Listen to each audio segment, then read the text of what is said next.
So apparently the British public has a weakness for romantic twaddle that would make Mills and Boone blush. Who could have possibly predicted that? Oh, come on, Alex. You say that like it's a bad thing. Sometimes people just want to feel something, you know? Feel something? Like the crushing disappointment of wasting 12 quid on echoes before forgetting? Welcome back to Umpire Magazine, the hot take. I'm Jamie, eternally optimistic about cinema. And this grump is Alex, who apparently thinks all romance films are crimes against humanity. Not all romance films, just the ones that score 4 out of 10 and somehow trick 21 million pounds out of people's pockets. Okay, but listen, what if the critics just don't get it? What if Echoes Before Forgetting is speaking to something deeper that the Follywood reviewers are missing? Yeah, it's speaking to our collective lowering of standards. Meanwhile, The Long Way gets 9 out of 10 and makes 230,000. Quality and commerce don't share the same postcode, as our magazine so eloquently puts it. That genuinely breaks my heart, though.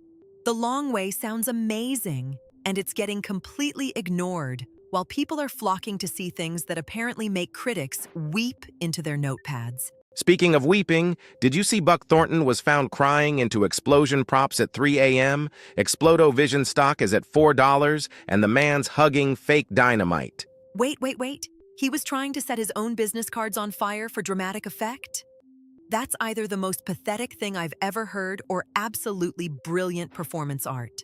It's pathetic, but at least it's more entertaining than whatever the Byrne and Moneyhole were trying to achieve with their catastrophic 2 out of 10 scores. How do you even make a film so bad that critics give it 2 out of 10, but people still pay to see it? Like, what is happening in those theaters? Masochism. Pure masochism. The magazine literally calls the audiences masochistic moviegoers, and I've never read a more accurate description in my life. Okay, but can we talk about next week? Because I am genuinely excited about some of these releases. Jordan Peele's Hotline Miami got 9 out of 10. Sure. Right next to Christopher Nolan making an animated film about a seagull. Christopher Nolan. Seagulls. What is happening to cinema? Maybe it'll be brilliant. Maybe Sammy the Seagull will be this profound meditation on flight and freedom and the nature of existence told through the eyes of a coastal bird. Or maybe it's just Christopher Nolan having a midlife crisis. And don't get me started on Denis Villeneuve doing Planet of the Pigs, the Wingine Rebellion. Belgian farm-based chaos, apparently. You know what? I'm here for it. I'm here for directors taking wild swings and doing completely unexpected things, even if it means Villeneuve directing pig rebellions in Belgium.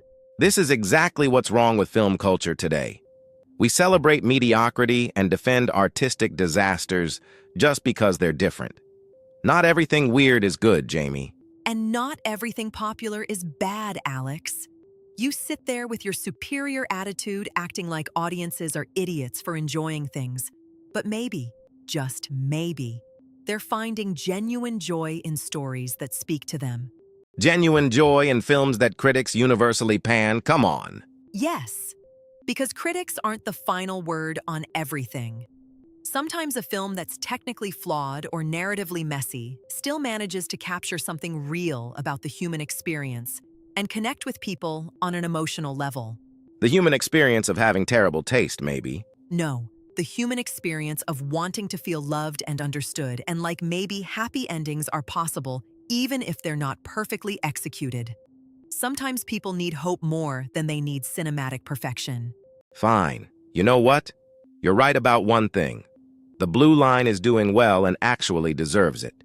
18 million for a crime thriller that doesn't insult the audience's intelligence. Wait, did you just agree with me about something? Are you feeling okay? Don't get used to it. I still think the public has questionable taste when they're making the Byrne profitable. And I still think you're a pretentious film snob who can't admit that sometimes entertainment value matters more than critical approvals.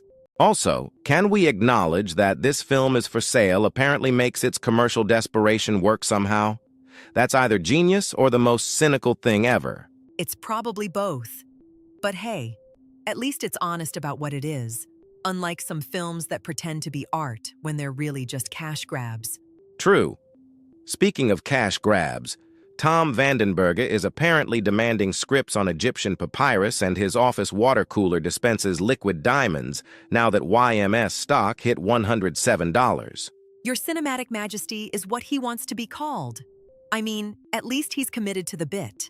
Unlike Philip Irreverente, who's made the same movie about a post office 47 times with slightly different pen colors. Version 23 had blue pens instead of black pens. How is that even a $200 million budget? Same way Echoes Before Forgetting makes $36 million despite being romantic twaddle. The film industry makes no sense, and we're all just along for the ride. And what a wild ride it is. Join us next week when we'll probably be arguing about whether Sammy the Seagull is cinema or just Christopher Nolan having a laugh. Spoiler alert, it's probably just Christopher Nolan having a laugh. But we'll suffer through it together because that's what we do here at The Hot Take. Until next time, keep watching films, even the questionable ones.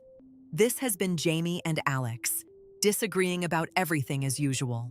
And remember, just because 21 million people